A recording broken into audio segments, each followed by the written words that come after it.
Here is your 3,000-word script, ready to copy and paste.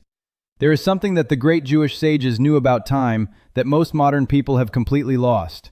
It's not about being more productive. It's not about schedule management. It's about something much older and much more powerful. The discovery that time is not flat, that certain hours of the day have a different spiritual thickness, and that a prayer, an intention, an act of consciousness made at the right moment carries a completely different weight than the same act done outside of that moment. Today we are going to talk about the 5 moments of the day that the Kabbalistic tradition identifies as portals, windows of time in which the flow between the spiritual plane and the material plane is thinner, more permeable, more receptive to human intention. Moments when your prayer, your gratitude, your directed intention does not need to shout to be heard, because the distance between you and the source is naturally reduced. And I will also show you what to do in each of these moments. Not complicated rituals that require hours of preparation. Simple practices rooted in millennia of wisdom that anyone can apply today, regardless of where they are on their spiritual journey. Tell me in the comments before we continue, do you have a moment of the day that you naturally feel is more sacred? An hour when it seems that life has more quality, more inner silence, more openness? Write it down. Because what you will discover today is that this instinct you already have has a much deeper foundation than you imagined. If you are not yet part of this community, subscribe now and activate the bell. Because what we build here together is a living spiritual practice, not theory kept in a book, but wisdom that enters daily life and changes real things. Let me start with a story, a parable that has circulated in Jewish study circles for generations, attributed to an 18th century Hasidic master who was famous for his ability to find the hidden sacred within the ordinary. Imagine a blacksmith working in a small town. He was skilled, hardworking, honest. But there was one thing that apprentices quickly learned while working with him. He never struck the iron at the wrong moment. While other blacksmiths hammered the metal while it was still cooling, trying to rush the process, this master waited. He observed. And he struck only when the metal was exactly at the right temperature, neither too cold nor overheated, just at the point. One day an impatient apprentice asked, "Why do you wait so long? You waste time." The blacksmith replied without taking his eyes off the metal, "I do not waste time. I respect time. A strike at the right moment does what 10 strikes at the wrong moment cannot. My wisdom is to learn to listen." This story remains because it accurately describes what the Kabbalistic tradition teaches about prayer and intention at the right time.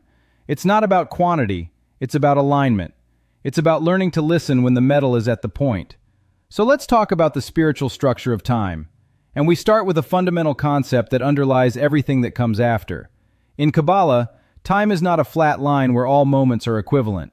Time is a structure of sephirot, of divine attributes, that pulses, that varies, that has different qualities at different moments. Kabbalists referred to this variable quality of time as itaruta diltata, the awakening from below, and itaruta dilela, the awakening from above. There are moments when the initiative comes from the human being towards the sacred, and there are moments when the initiative comes from the sacred towards the human being. And when these two currents meet, when the awakening from below coincides with the awakening from above, something happens that neither could create alone. The 5 moments I will present to you are moments of itaruta dilela, moments when the sacred is naturally moving towards the human being. And when you learn to recognize these moments and consciously position yourself within them, you are placing your itaruta diltata, your awakening from below, exactly at the meeting point with this descending current. It's like surfing. You don't create the wave, but you learn to recognize it and position yourself so that it carries you. The first sacred moment is Alot HaShachar, the dawn, the first glimmer of light before the sun rises. In the Kabbalistic tradition, this moment, which occurs approximately 72 minutes before sunrise, is described as the moment when the light of the spiritual world begins its journey of descent into the material world. It is the moment when Or Ein Sof, the infinite light, begins to pass through the veils that separate it from the physical plane. The great Kabbalists of Tzfat would awaken at this moment to study and pray, not out of masochistic discipline, but for spiritual strategy. Because they understood that the intention planted at Alot HaShachar, at the first light, moves along with the light that is descending. It encounters less resistance. It travels in a favorable current. The tikkun for this moment does not require you to wake up at 4 in the morning every day, but it does require you to honor the transition from sleep to wakefulness with at least a few moments of awareness, before picking up your phone, before the first coffee, before anything else. In those moments, declare your intention for the day, a phrase, a word, a recognition of the sacred.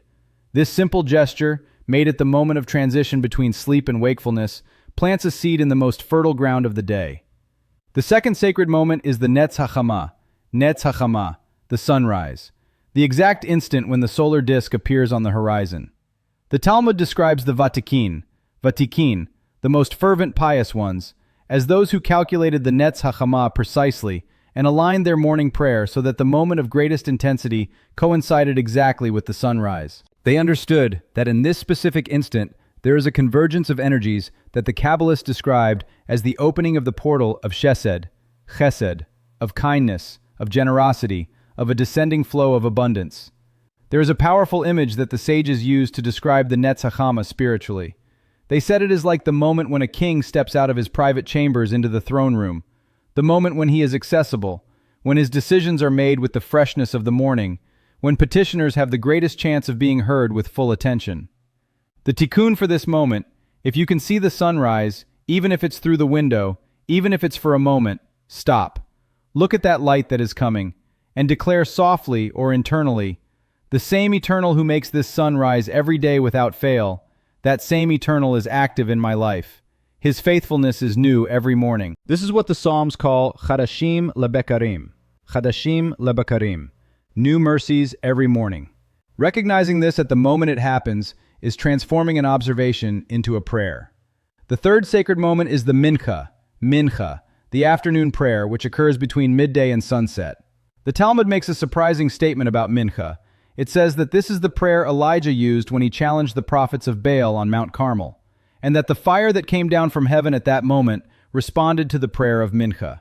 The commentators explain why. Mincha is the prayer of the middle of the journey.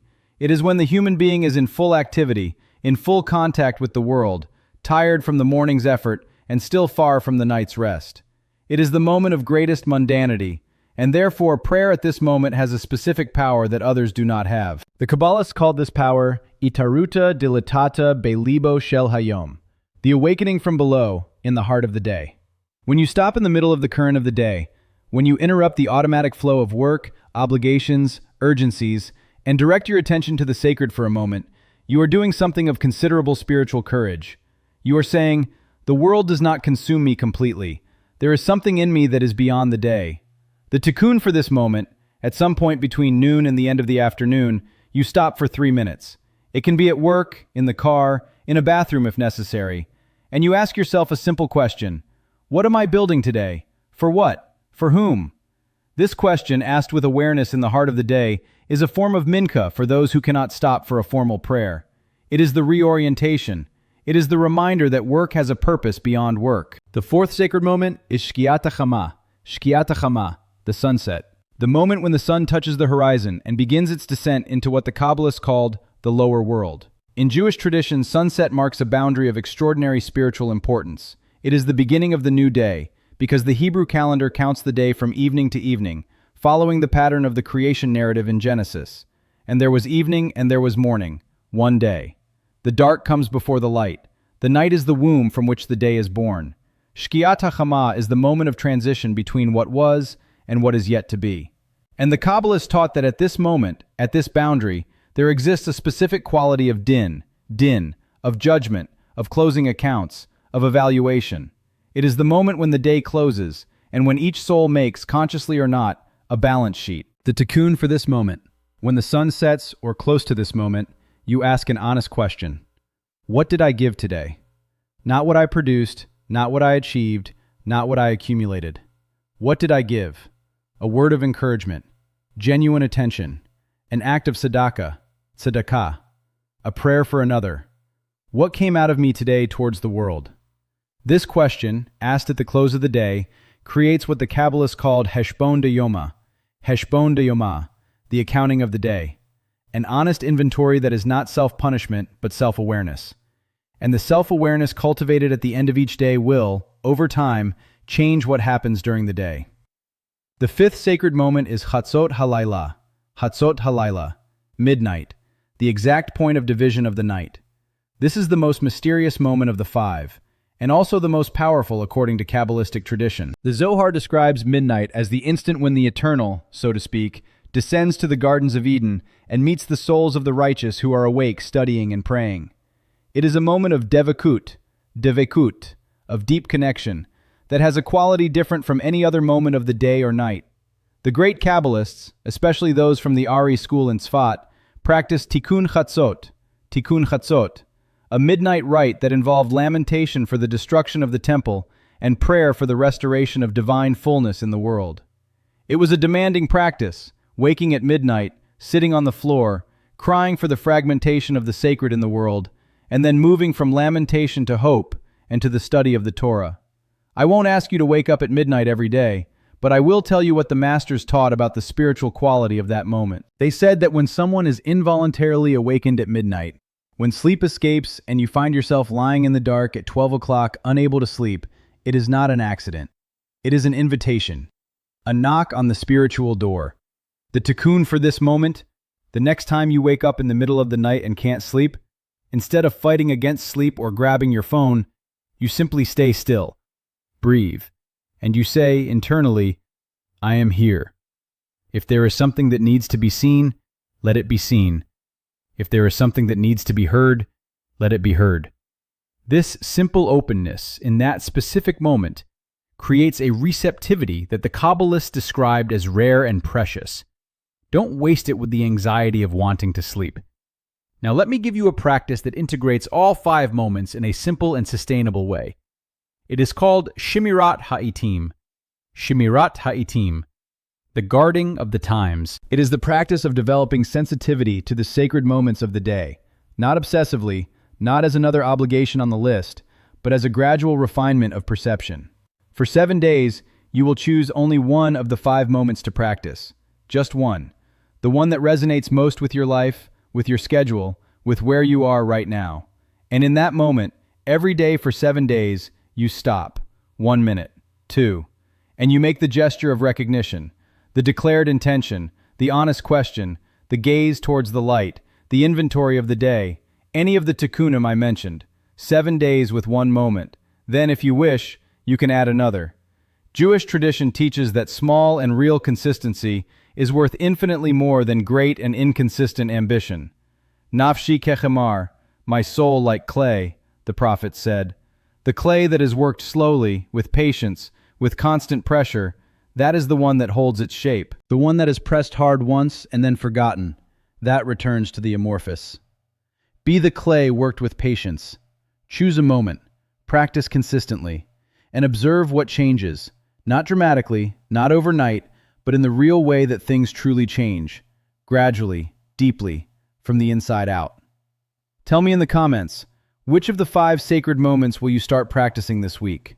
The Alot HaShachar, the Netz HaChama, the Mincha, the Shkiat HaChama, or the Chatzot HaLaila? Write the name or just the number, 1, 2, 3, 4, or 5. I want to know where you are starting, because beginnings matter. And declaring your beginning out loud, even if it's in a video comment, is an act of itaruta diltata. It is your awakening from below, meeting what descends from above. And if this teaching made sense to you, if it opened a new perspective on how time can be inhabited differently, share it with those you love, because the wisdom that circulates multiplies. And the time honored in company has a different quality than the time honored in solitude.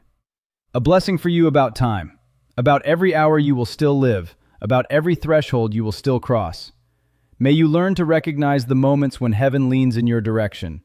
May your prayer always find the right current. May the dawn find you awake. May the sunrise find you grateful.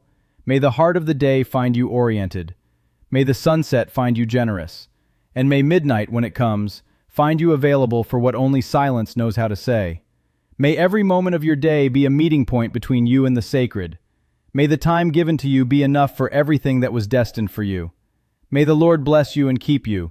May the Eternal bless you at all times of day and night. May the Lord shine His face upon you and be gracious to you.